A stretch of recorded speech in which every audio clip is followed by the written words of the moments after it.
Hello everyone, welcome to all of you on my channel नेरी study. अगर अभी तक आपने इस चैनल को सब्सक्राइब नहीं किया है तो तुरंत इसे सब्सक्राइब करें और ज़्यादा से ज़्यादा इसे शेयर करते रहें।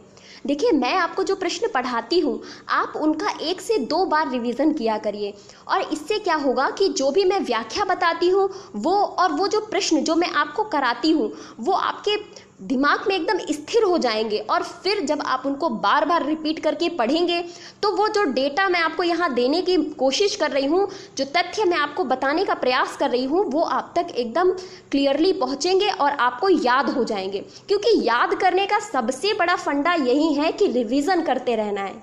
तो स्टूडेंट्स लाइफ में अगर आप रिवीजन नहीं कर रहे हैं फिर आप कुछ भी याद नहीं रख सकते। तो रिवीजन करना बहुत ज़रूरी है। जो आज का टॉपिक है वो है भारतीय संविधान। तो चलते हैं पहले प्रश्न की तरफ। पहला प्रश्न क्या कहता है कि भारतीय संविधान में 9वीं अनुसूची को कब जोड़ा गया? भारतीय संविधान में 9वीं अनुसूची कब जोड़ी गई? तो मैं आपको बताना चाहती हूँ, जो भारतीय संविधान बनकर तैयार हुआ था तो मूल संविधान में 8 अनुसूचियाँ थीं। मूल संविधान में 8 अनुसूचियाँ थीं। 9वीं अनुसूची को प्रथम संविधान संशोधन द्वारा 1951 में कब जोड़ा गया? 1951 में इसको जोड़ा गया था। और ये 9वीं अनुसूची में जो वर्णित विषय बताए गए हैं उनको न्यायालय में चुनौती नहीं दी जा सकती। अर्थात इसमें जिन विषयों का वर्णन किया गया है उनके आधार पर कोई न्यायालय में उन्हें चुनौती नहीं दे सकता। और इनमें इस 9वीं अनुसूची में कितने अधिनियम हैं? तो 284 अधिनियम बताए गए हैं इस 9वीं अनुसूची में। तो 284 अधिनियम 9वीं अनुसूची में। और 9वीं अनुसूची को कब जोड़ा गया? प्रथम संविधान संशोधन द्वारा 9वीं अनुसूची को भारतीय संविधान में सम्मिलित किया गया। चलते हैं प्रश्न संख्या 2 की तरफ। देखिए, ये हो सकता है कि वीडियो में ज़्यादा समय लगे, लेकिन वीडियो का कंटेंट आप तक जो मैं दे रही हूँ वो प्रश्न से संबंधित जो भी तथ्य बता रही हूँ वो बहुत ही इम्पॉर्टेंट है। तो समय नहीं देखना है आपको देखना है कि तथ्य कितने महत्वपूर्ण हैं, उनकी महत्ता को देखना है, उनके महत्व को देखना है। चलते प्रश्न संख्या 2 की तरफ।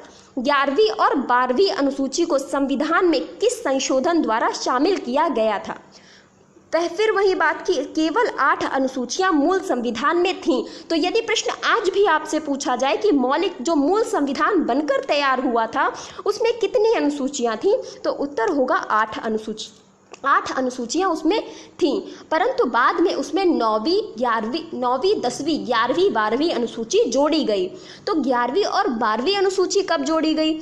तो ये जोड़ी गई थी 73वें व 74वें संविधान संशोधन द्वारा। 11वीं जोड़ी गई थी 73वें संविधान संशोधन द्वारा और 12वीं अनुसूची जोड़ी गई थी 74वें संविधान संशोधन द्वारा। अब ये 11वीं और 12वीं अनुसूची में वर्णन किन तथ्यों का है या किन प्रावधानों का है, तो ये भी जानना बहुत ज़रूरी है। तो 11वीं अनुसूची जो है वो किससे संबंधित है? पंचायतों से संबंधित है। पंचायतों को शक्ति व अधिकार इसी 11वीं अनुसूची के तहत दिए गए हैं। और इसमें जो पता है 11वीं अनुसूची में 29 विषय हैं। 11वीं अनुसूची में कुल 29 विषय हैं जिन पर जो है नियम कानून बनाने का अधिकार किसके पास है? पंचायतों के पास है। और ये कब जोड़ी गई? 73वें संविधान संशोधन द्वारा 1992 में। 1992 में भारतीय संविधान में 1992 में सम्मिलित की गई। अब बात करते हैं 12वीं अनुसूची की। तो 12वीं अनुसूची में नगर पालिका की शक्तियों का उल्लेख किया गया है। पंचायतें 11वीं अनुसूची में और नगर पालिका 12वीं अनुसूची में। और इसमें कितने विषय हैं? इसमें 18 विषय वर्णित हैं। और ये 74वें संविधान संशोधन द्वारा 1992 में, ये भी 74वें संविधान संशोधन द्वारा 1992 में जोड़ी गई। और इसके साथ साथ नगर पालिका को किसमें रखा गया? तो भाग 9 के का में अनुच्छेद 243P से अनुच्छेद 243ZG तक। ध्यान रखिएगा जो तथ्य मैं बोलती हूँ, 243P से 243ZG तक इनको वर्णित किया गया है। और इसके साथ साथ इनमें नगर पालिका, नगर निगम और नगर परिषद का वर्णन किया गया है। तो 12वीं अनुसूची नगर पालिका की शक्तियों से संबंधित है। चलते हैं प्रश्न संख्या 3 की तरफ। कि भारत में मंत्री परिषद सामूहिक रूप से किसके प्रति उत्तरदायी होती है। हमारी प्रश्न संख्या 3 कहता है कि भारत में मंत्री परिषद सामूहिक रूप से किसके प्रति उत्तरदायी होती है। तो इसका उत्तर होगा लोकसभा के प्रति। सामूहिक रूप से जब बात आती है तो उत्तर होता है लोकसभा के प्रति। अब क्या होता है कि अनुच्छेद 74 में 74 में आर्टिकल 74 में मंत्री परिषद के बारे में बताया गया है और उसमें ये भी कहा गया है कि राष्ट्रपति की सहायता के लिए मंत्री परिषद एक होगी और उसका मतलब एक मंत्री परिषद बनाई जाएगी राष्ट्रपति की सहायता के लिए, और उसका जो प्रधान होगा, उसका प्रधान कौन होगा कि उसका हेड कौन होगा, उसका हेड होगा पीएम अर्थात प्रधानमंत्री जो होते हैं वो इस मंत्री परिषद के अध्यक्ष होते हैं। तो पीएम के सभी प्रकार के जो मंत्री होते हैं जैसे कैबिनेट मंत्री हुआ, राज्य के मंत्री हुए या उप मंत्री हुए, उनके समूह को, उनके सम्मिलित समूह को ही क्या कहा जाता है, मंत्री परिषद कहा जाता है। तो मंत्री परिषद में कौन कौन शामिल होता है, मंत्री परिषद में पीएम शामिल होते हैं, कैबिनेट मंत्री शामिल होते हैं, उसके साथ साथ राज्य मंत्री और राज्य मंत्री के साथ साथ उप मंत्री भी इसमें शामिल होते हैं। वही जब हम बात करेंगे मंत्रिमंडल की, भाई एक मंत्रिमंडल शब्द भी आता है, याद रखिएगा। तो मंत्रिमंडल शब्द किससे संबंधित है, तो मंत्रिमंडल में केवल और केवल कैबिनेट मंत्री आते हैं। कौन से, कैबिनेट मंत्री मंत्रिमंडल में आते हैं। कैबिनेट मंत्री, जो भी जितने भी कैबिनेट मंत्रियों का समूह होता है वो मंत्रिमंडल कहलाता है। अब केवल कैबिनेट मंत्री आ रहे हैं तो जाहिर सी बात है जो मंत्रिमंडल होगा वो छोटी होती है मंत्रिमंडल। और भारतीय संविधान में मंत्रिमंडल शब्द का प्रयोग, मोस्ट इम्पॉर्टेंट प्रश्न बनता है कि भारतीय संविधान में मंत्रिमंडल शब्द का प्रयोग किस अनुच्छेद में किया गया है। तो 352 के 3 में, अनुच्छेद 352 के 3 में मंत्रिमंडल शब्द का प्रयोग किया गया है। अब इस प्रश्न से इतने सारे तथ्य मैंने आप तक पहुंचाए हैं। याद रखिएगा कि मंत्री परिषद में प्रधानमंत्री, कैबिनेट मंत्री, राज्य मंत्री और उप मंत्री होते हैं, जबकि मंत्रिमंडल में केवल कैबिनेट मंत्री होते हैं। और मंत्री परिषद सामूहिक रूप से लोकसभा के प्रति उत्तरदायी होती है, राष्ट्रपति के प्रति उत्तरदायी नहीं होती है। चलते हैं प्रश्न संख्या 4 की तरफ। तो प्रश्न संख्या 4 क्या कहता है कि भारतीय संविधान में मौलिक कर्तव्यों को कब शामिल किया गया। भारतीय संविधान में मौलिक कर्तव्यों को कब शामिल किया गया। तो ये शामिल किया गया था 42वें संविधान संशोधन द्वारा, जिसे मिनी कॉन्स्टिट्यूशन या लघु संविधान की संज्ञा दी जाती है।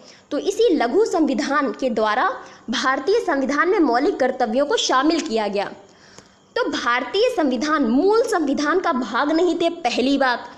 इसको बाद में जोड़ा गया 42वें संविधान संशोधन द्वारा, और ये 42वां संविधान संशोधन 1976 में लाया गया था। तो इसके द्वारा इन्हें जोड़ा गया सरदार स्वर्ण सिंह समिति की सिफारिश पर 42वें संविधान संशोधन द्वारा 1976 में मौलिक कर्तव्यों को कहाँ जोड़ा गया, भारतीय संविधान में जोड़ा गया। और इसके साथ साथ इनको कहाँ रखा गया ये भी जानना जरूरी है। तो इनको भाग 4 के का में इनको रखा गया। भाग 4 के का में अनुच्छेद 51A में, 51 का भी कह सकते हैं, अनुच्छेद 51 का में इनको रखा गया। तो अनुच्छेद 51 का है और भाग क्या है, भाग 4 का है। इनमें इन मौलिक कर्तव्यों को वर्णित किया गया। तो जब ये मौलिक कर्तव्य लाए गए 42वें संविधान संशोधन के द्वारा, तब इनकी संख्या 10 थी, परंतु अब वर्तमान में इनकी संख्या 11 हो गई है। तो एक संशोधन और मौलिक कर्तव्यों से संबंधित है, वो है 86वां संविधान संशोधन, जो कि 2002 में लाया गया। और ये 2002 में लाया गया, इसके द्वारा 11वां मौलिक कर्तव्य हमारे भारतीय संविधान में शामिल किया गया, जो था 6 वर्ष से 14 वर्ष तक के जितने भी बच्चे हैं उनको शिक्षा का अवसर देना माता पिता का कर्तव्य होगा। मतलब जितने भी 6 वर्ष से 14 वर्ष तक के बच्चे हैं उनको शिक्षा का अवसर देना उन बच्चों के माता पिता का कर्तव्य होगा। ये जोड़ा गया मौलिक कर्तव्य कब, 86वें संविधान संशोधन के द्वारा, और ये बना 11वां मौलिक कर्तव्य। कौन सा, 11वां मौलिक कर्तव्य। तो वर्तमान में मौलिक कर्तव्यों की संख्या कितनी है, 11 है। और जब इनको शामिल किया गया था तब इनकी संख्या कितनी थी, तब इनकी संख्या 10 थी। क्लियर हो रहा होगा, मैं आशा करती हूँ। तो अगर आपको कुछ भी समझ नहीं आए तो प्लीज़ और प्लीज़ कमेंट बॉक्स में ज़रूर कहा करिए। चलते हैं प्रश्न संख्या 5 की तरफ कि 9वें संवैधानिक संशोधन के अनुसार भारत में कौन सा राज्य क्षेत्र पाकिस्तान को दे दिया गया। ये प्रश्न यूपी पीसीएस में पूछा गया था। तो ये प्रश्न आपके लिए बहुत महत्वपूर्ण बन जाता है कि 9वें संवैधानिक संशोधन के अनुसार भारत का कौन सा ऐसा राज्य क्षेत्र था भाई जिसे पाकिस्तान में दे दिया गया। तो ये था बेरूबाड़ी राज्य क्षेत्र। ये बेरूबाड़ी राज्य क्षेत्र था। तो क्या हुआ कि बेरूबाड़ी जब मामला सामने निकल कर आया तो सुप्रीम कोर्ट के सामने एक प्रश्न खड़ा हुआ कि बहुत बड़ा प्रश्न ये खड़ा हुआ कि क्या इसके लिए अनुच्छेद 3 में कोई ऐसा प्रावधान है कि हमारा जो एक राज्य क्षेत्र है उसके भाग को हम किसी और देश को दे सकते हैं। भाई अनुच्छेद 3 क्या कहता है? अनुच्छेद 3 नए क्षेत्र का किसी नए राज्य का निर्माण की बात करता है, किसी नए राज्य के क्षेत्र में परिवर्तन की बात कहता है, या किसी भी राज्य के क्षेत्र में परिवर्तन की बात कहता है अनुच्छेद 3। तो सुप्रीम कोर्ट ने कहा कि क्या हम अनुच्छेद 3 के तहत ऐसा कर सकते हैं। तो फिर प्रश्न ये निकल कर आया कि किसी भी साधारण विधेयक के माध्यम से ऐसा करना असंभव है। इसीलिए इसके लिए न्यायालय ने क्या कहा? न्यायालय ने कहा कि इसके लिए हमें संशोधन करना पड़ेगा। क्या करना पड़ेगा? संशोधन करना पड़ेगा। तो ऐसी परिस्थिति में क्या हुआ? अनुच्छेद 368 के तहत 9वां संवैधानिक संशोधन 1960 में हुआ। कब हुआ? 1960 में ये 9वां संवैधानिक संशोधन हुआ जिसके द्वारा बेरूबाड़ी जो राज्य क्षेत्र था वो किसे सौंप दिया गया? वो पाकिस्तान को सौंप दिया गया। ये प्रश्न आपके लिए नया होगा लेकिन ये तथ्य जानना आपके लिए बहुत ज़रूरी है कि अनुच्छेद 3 के तहत आप किसी भी भारतीय राज्य क्षेत्र को किसी भी विदेशी क्षेत्र में नहीं दे सकते। उसके लिए एक संशोधन करना पड़ेगा, जैसा कि यहाँ पर संशोधन किया गया था। और ऐसे भी पूछा जा सकता है कि कौन सा ऐसा क्षेत्र था जिसके लिए 9वां संवैधानिक संशोधन किया गया। तो बेरूबाड़ी राज्य क्षेत्र था। चलते हैं प्रश्न संख्या 6 की तरफ। 26 नवंबर 1947 को हैदराबाद रियासत की तरफ से यथावत समझौते पर हस्ताक्षर किसने किए थे? 26 नवंबर 1947 को हैदराबाद रियासत की तरफ से यथावत समझौते पर हस्ताक्षर किसने किए थे? तो इसका उत्तर क्या होगा? इसका उत्तर होगा मीर लइक अली। ये एक समझौता हुआ था जिस पर मीर लइक अली ने हस्ताक्षर किए थे। अब क्या मामला था कि 26 नवंबर 1947 को हैदराबाद रियासत तथा डोमिनियन ऑफ इंडिया से क्रमशः मीर लइक अली, क्रमशः का मतलब हैदराबाद से मीर लइक अली, और उसके बाद मैंने बताया डोमिनियन ऑफ इंडिया, तो उससे माउंटबेटन के मध्य यथावत समझौते पर हस्ताक्षर किए गए। अब ऐसा क्यों हुआ कि देखो, जब देश आज़ाद हुआ 1947 में, जब भारत आज़ाद हुआ तो उस समय 562 रियासतें थीं। उनमें से क्या हुआ कि 559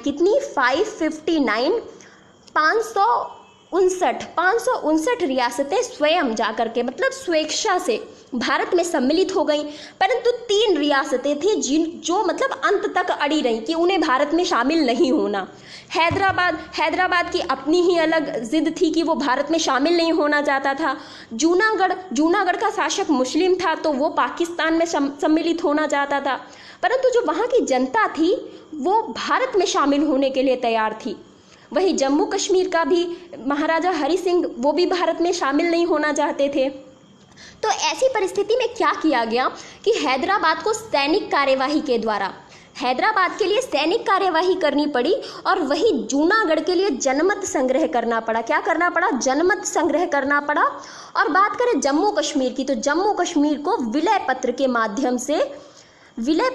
माध्यम से भारत में शामिल कर लिया गया। तो इस प्रकार की कार्यवाहियों के द्वारा 562 रियासतें भारत में शामिल हो पाईं। चलते हैं प्रश्न संख्या 7 की तरफ। प्रश्न संख्या 7 क्या कहता है कि समझौते द्वारा अर्जित फ्रांसीसी उपनिवेशों से 1962 में कौन सा संघ शासित राज्य गठित किया गया था? अब जहां 1962 की बात आई, आप कंफ्यूज्ड 100% हो जाएंगे कि इसका उत्तर गोवा होगा। 100% आपको यही लगेगा कि फ्रांसीसी उपनिवेश की बात आ रही है और हो सकता है गोवा हो, लेकिन फ्रांसीसी उपनिवेश गोवा नहीं था। इसका जो सही उत्तर है वो है पौंडीचेरी, क्योंकि पुदुचेरी को पहले पौंडीचेरी बोला जाता था, तो इसका सही उत्तर है पौंडीचेरी। समझौते द्वारा अर्जित फ्रांसीसी उपनिवेश से 1962 में जो पौंडीचेरी था ये संघ शासित राज्य बना दिया गया। अब क्या हुआ था, इससे संबंधित कि 14वें संवैधानिक संशोधन 1962 द्वारा पौंडीचेरी को भारत का संघ राज्य बनाया गया। कौन सा संवैधानिक संशोधन था, तो वो था 14वां संवैधानिक संशोधन 1962 के द्वारा। और इसमें फिर क्या किया गया, 1954 में जो फ्रांसीसी उपनिवेश पौंडीचेरी था, इसमें माहे था, यनम था, कराईकल था, तो इन सबको समझौते द्वारा भारत में मिलाकर एक राज्य बना दिया गया जिसका नाम पांडिचेरी रखा गया। तो जो पौंडीचेरी है वो एक अलग जिला था। अब ये जिले 3 राज्यों में फैले हुए हैं। अगर आपने कभी पौंडीचेरी में कुल 4 जिले आते हैं और जिनमें से ये जो 3 जिले हैं ये 3 राज्यों में फैले हुए हैं। 4 जिले, पौंडीचेरी तमिलनाडु में, कराईकल भी तमिलनाडु में पड़ता है, और ये कौन सा तट है, बंगाल की खाड़ी का तट है। वही यनम की बात करें, यनम आंध्र प्रदेश में पड़ता है, और कौन सा तट है, तो ये भी जाहिर सी बात है बंगाल की खाड़ी का तट है। और वही बात करें हम माहे की, तो माहे केरल में पड़ता है, और माहे जो माहे है ये केरल में पड़ता है, और माहे पड़ता है अरब सागर के तट के पास। तो ये 4 जिलों से मिलकर पौंडीचेरी बना, और इसको जो फ्रांसीसी उपनिवेश था इसको पौंडीचेरी एक अलग संघ शासित राज्य बना दिया गया। और 2006 में इसका नाम पौंडीचेरी से बदलकर पुदुचेरी कर दिया गया है। तो अब हम इसे पुदुचेरी के नाम से जानते हैं। चलते हैं प्रश्न संख्या 8 की तरफ। कितनी देशी रियासतों ने स्वेच्छया अपना विलय भारत में कर लिया? कितनी देशी रियासतों ने अपनी मतलब स्वेच्छा से, स्वयं की इच्छा से भारत में अपना विलय कर लिया?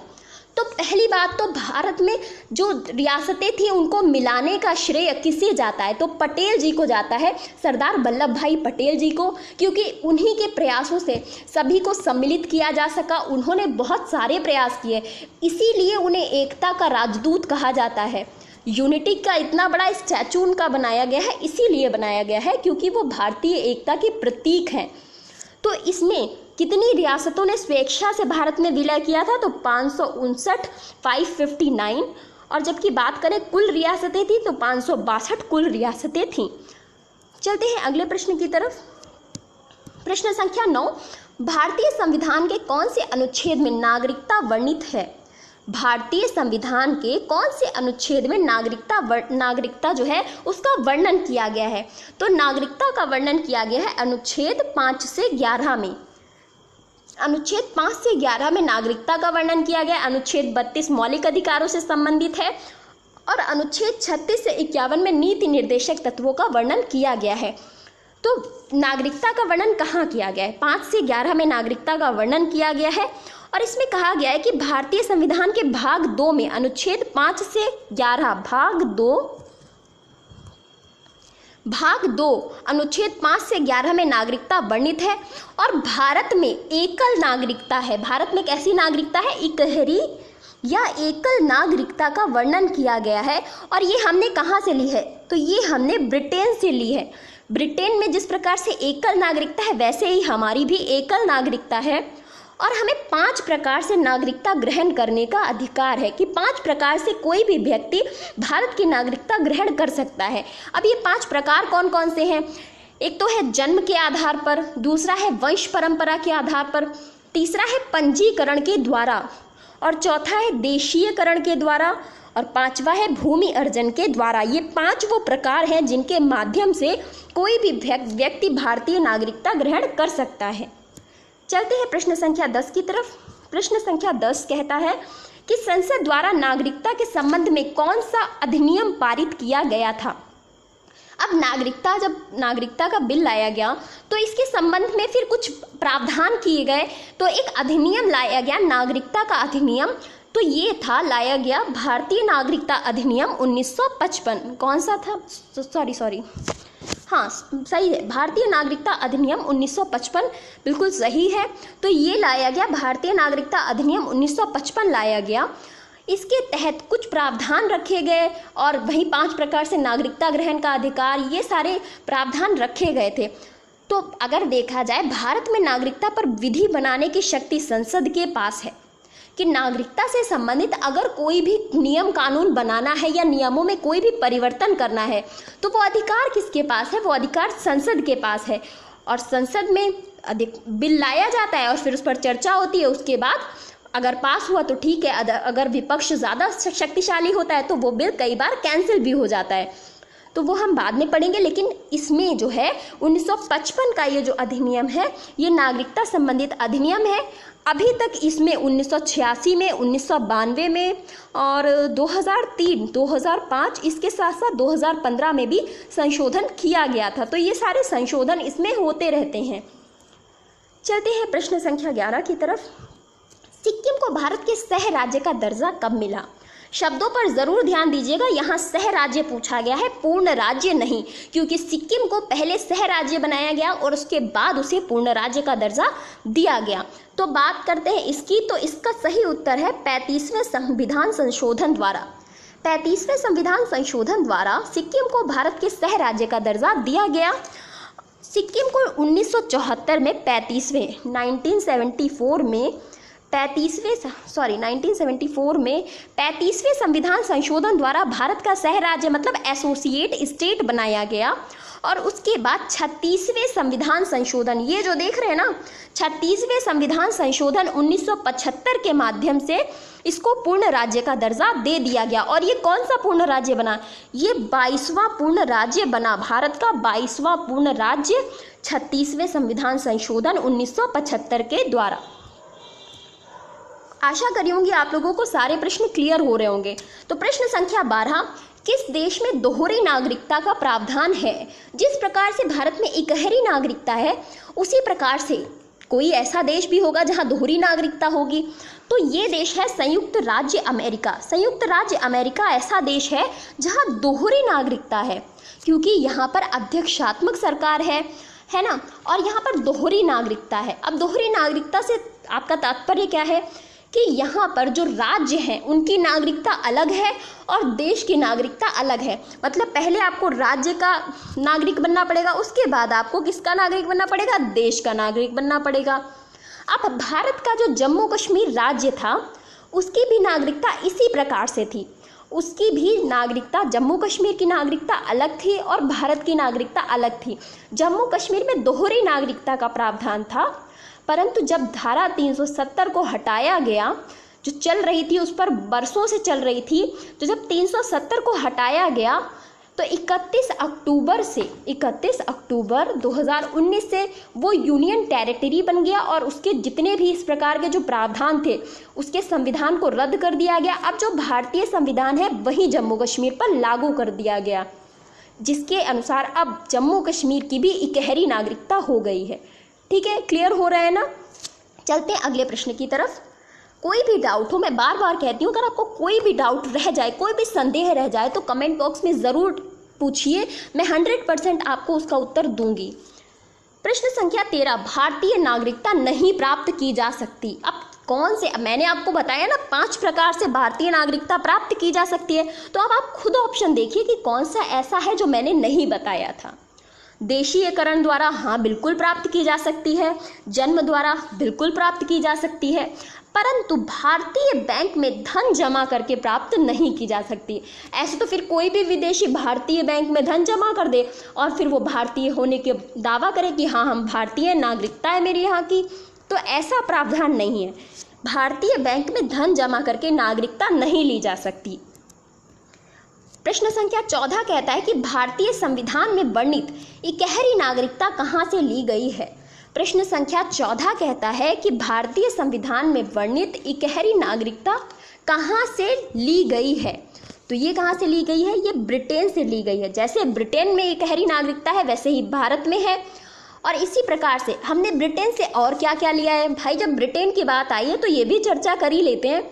तो संसदीय शासन प्रणाली ली है हमने ब्रिटेन से, विधि निर्माण की प्रक्रिया ली है, विधि का शासन लिया है, उसके साथ साथ संसद व विधान मंडलों की प्रक्रिया ली है, मंत्रिमंडल का सामूहिक उत्तरदायित्व लोकसभा के प्रति। अभी प्रश्न पूछा था ना कि लोकसभा सामूहिक मतलब मंत्रिपरिषद सामूहिक रूप से किसके प्रति उत्तरदायी होगी? तो उत्तर था ना लोकसभा के प्रति। तो ये प्रावधान हमने ब्रिटेन से लिया है। किससे लिया है? ये प्रावधान हमने ब्रिटेन से लिया है। तो ये सभी प्रावधान थे जो हमने ब्रिटेन से लिए थे। चलते हैं प्रश्न संख्या 15 की तरफ। प्रश्न संख्या 15 कहता है कि क्षेत्रीय परिषदों से संबंधित उपबंध का प्रावधान कहाँ किया गया है? क्षेत्रीय परिषदें होती हैं और उनसे संबंधित उपबंध का प्रावधान कहाँ किया गया है? तो क्षेत्रीय परिषदों के संबंध में ये मूल संविधान में कोई प्रावधान था नहीं। इनको मूल संविधान में वर्णित पहले नहीं किया गया था, परंतु फिर जब इनकी आवश्यकता देखी गई तो क्या किया गया? राज्य पुनर्गठन अधिनियम 1956 के द्वारा, राज्य पुनर्गठन अधिनियम 1956 के द्वारा धारा 15 में, कितने में? धारा 15 में इनको जोड़ा गया, इनके संबंध में प्रावधान किया गया। और अगर हम बात करें कि कितनी क्षेत्रीय परिषदें हैं, तो 5 क्षेत्रीय परिषदें हैं। कुल 5 क्षेत्रीय परिषदें हैं। और इनका गठन कौन करता है? ये एक बहुत महत्वपूर्ण प्रश्न है।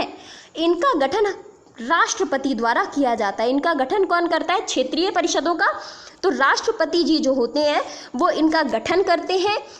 इसके साथ साथ अब 5 जो क्षेत्रीय परिषदें हैं भाई, दिशा के हिसाब से आप अगर देखेंगे तो उत्तर दक्षिण पूर्व पश्चिम 4 दिशा हो गई और एक मध्य में, परंतु इनका मुख्यालय कहाँ है? ये हमारे लिए महत्वपूर्ण बनता है। और ये प्रश्न बहुत इंपॉर्टेंट है। आपने हो सकता है इससे पहले कभी इसके बारे में पढ़ा भी ना हो, इसीलिए मैंने ये प्रश्न यहाँ डाला है।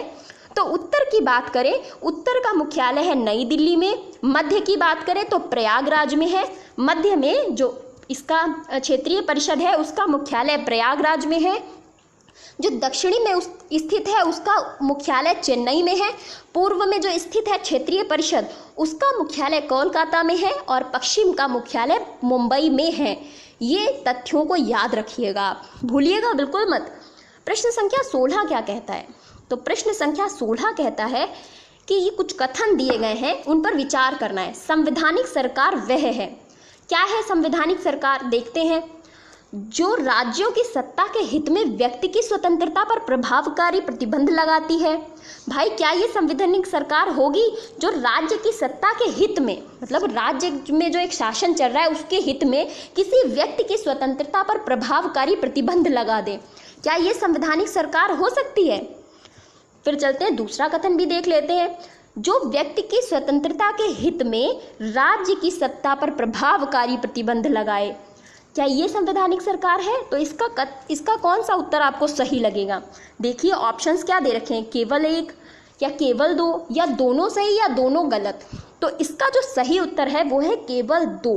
अब एक बार बताती हूँ केवल 2 क्या कहना चाहता है कि जो व्यक्ति की स्वतंत्रता के हित में, मतलब किसी व्यक्ति की स्वतंत्रता जहाँ हो रही है उसके हित में, उसके जहाँ आपका हित दिखे उसके हित में राज्य की सत्ता पर प्रभावकारी, किसी राज्य की सत्ता पर प्रभावकारी प्रतिबंध लगाए, वही होती है संवैधानिक सरकार। उसी को हम संवैधानिक सरकार कहते हैं।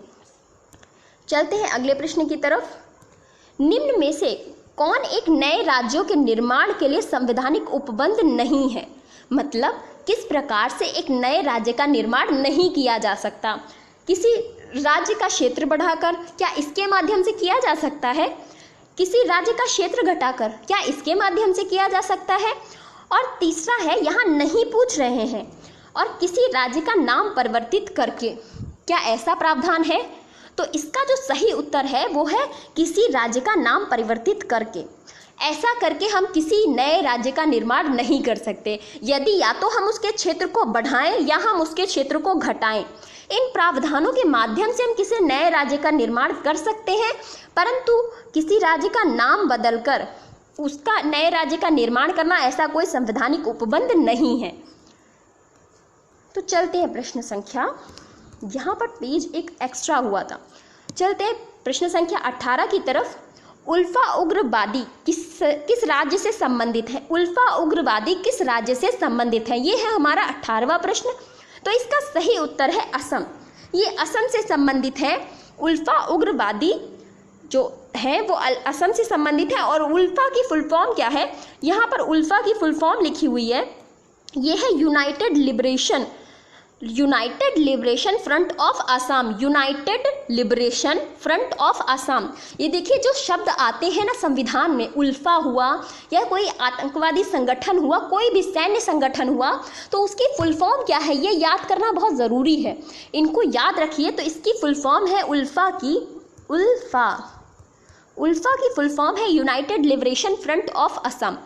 ये सैन्य संघर्ष के जरिए संप्रभु समाजवादी असम स्थापित करना चाहते थे। एक समाजवादी संप्रभु असम की स्थापना करना चाहते थे। और कैसे? सैन्य संघर्ष के जरिए। और परेश बरुआ तथा अन्य द्वारा, मतलब परेश बरुआ और उनके साथ में और भी लोग थे, उनके द्वारा 1979, कितने में? 1979 में उल्फा की स्थापना की गई थी। 1979 में परेश बरुआ के द्वारा, परेश बरुआ का आपको नाम याद रखना है, उल्फा से संबंधित है। परेश बरुआ और उनके साथ अन्य लोग भी इसमें शामिल थे, जिनके द्वारा उल्फा की स्थापना की गई थी। चलते हैं प्रश्न संख्या 19 की तरफ। पीपल्स वॉर ग्रुप नामक आतंकवादी संगठन स्थित है। पीपल्स वॉर ग्रुप नामक आतंकवादी संगठन स्थित है। ये कहाँ स्थित है? इसकी पूछ रहे हैं कि ये कहाँ पर स्थित है। तो ये आंध्र प्रदेश में स्थित है। पीपल्स वॉर ग्रुप नामक आतंकवादी संगठन। आतंकवादी का मतलब यहाँ नक्सली से है, नक्सली क्षेत्र ये माने जाते हैं। छत्तीसगढ़ हुआ, आंध्र प्रदेश हुआ, तो ये झारखंड हुआ, ये नक्सलाइड एरिया है। और यहाँ पर ये एक आतंकवादी संगठन इन्होंने बना रखा है, पीपल्स वॉर ग्रुप। अब इसके बारे में जान लेते हैं। इसको PWG भी कहा जाता है। और इसकी स्थापना कब की गई थी? तो 22 अप्रैल 1980 में, 22 अप्रैल 1980 में इसकी स्थापना की गई थी। और वो भी किसके द्वारा? कोडापाली सीतारमैया नामक नक्सली नेता द्वारा। कोडापाली सीतारमैया। देखिए आपको इतने तथ्य याद रखना पड़ेगा। क्यों याद रखना पड़ेगा? क्योंकि एग्जामिनर कुछ भी पूछ सकता है। अब अगर कल को वो आपसे पूछ दे कि पीपल्स वॉर ऑफ ग्रुप जो बनाया गया था उसको किसने बनाया, तो आप उत्तर कैसे देंगे अगर आपने पढ़ा ही नहीं होगा? तो पढ़ना बहुत ज़्यादा ज़रूरी है। तो इसकी स्थापना किसने की थी? कोडापाली सीतारमैया ने 22 अप्रैल 1980 को। ये नक्सली नेता थे, इनके द्वारा आंध्र प्रदेश में इसकी स्थापना की गई थी। तो ये ग्रुप आंध्र प्रदेश में स्थित है। जैसे श्रीलंका में अगर देखा जाए, श्रीलंका में लिट्टे चलता है, तो वो भी एक ऐसी प्रकार का संगठन है, लिट्टे। तो जब राजीव गांधी जी की हत्या हुई थी तो ऐसा सामने आया था कि उनकी हत्या में इस लिट्टे ग्रुप का ही हाथ है, ऐसा माना जाता है। और अब चलते हैं प्रश्न संख्या 20 की तरफ। ये आज का हमारा अंतिम प्रश्न है। तो प्रश्न संख्या 20 क्या कहता है कि निम्न में से कौन नागरिकता के अर्जन हेतु शर्तों को नियत करने के लिए सक्षम है? नागरिकता के अर्जन हेतु शर्तों को नियत करने के लिए सक्षम है, ये पूछ रहे हैं आपसे। तो इसका सही उत्तर क्या होगा? इसका सही उत्तर होगा राष्ट्रपति के द्वारा। हाँ जी, जो इसका सही उत्तर होगा वो सही उत्तर होगा इस संसद के द्वारा नागरिकता के अर्जन हेतु शर्तों को नियत करने के लिए ये सक्षम है। तो संसद सक्षम है। तो भारतीय संविधान का जो अनुच्छेद 11 था, अनुच्छेद 11 वो ये कहता है कि संसद को नागरिकता के बारे में विधि बनाने की संपूर्ण शक्ति होगी। कि अगर नागरिकता से संबंधित कोई भी कानून बनाना है तो वो कौन बनाएगा? वो संसद बनाएगी। और उसके साथ साथ इस शक्ति के प्रयोग में संसद के बारे में एक नागरिकता अधिनियम 1955 लाया गया। तो उसमें ये कहा गया कि नागरिकता के अर्जन हेतु या उसकी समाप्ति के बारे में भी जो भी उपबंध करना है वो कौन करेगा? वो संसद ही करेगी। तो संसद के पास अधिकार है नागरिकता के संबंध में। तो ये था आज का हमारा प्रश्न, अंतिम प्रश्न 20। ये 20 बहुत ही महत्वपूर्ण प्रश्न जो मैंने आप तक पहुंचाने का प्रयास किया। आशा करती हूँ आपको ये वीडियो अच्छा लगा होगा और ज़्यादा से ज़्यादा इसे शेयर करते रहें, नेरी स्टडी के साथ बने रहें। अगर अब तक आपने इस चैनल को सब्सक्राइब नहीं किया है तो तुरंत इसे सब्सक्राइब करें, वीडियो को लाइक करें और ज़्यादा से ज़्यादा शेयर करते रहें। Thank you so much.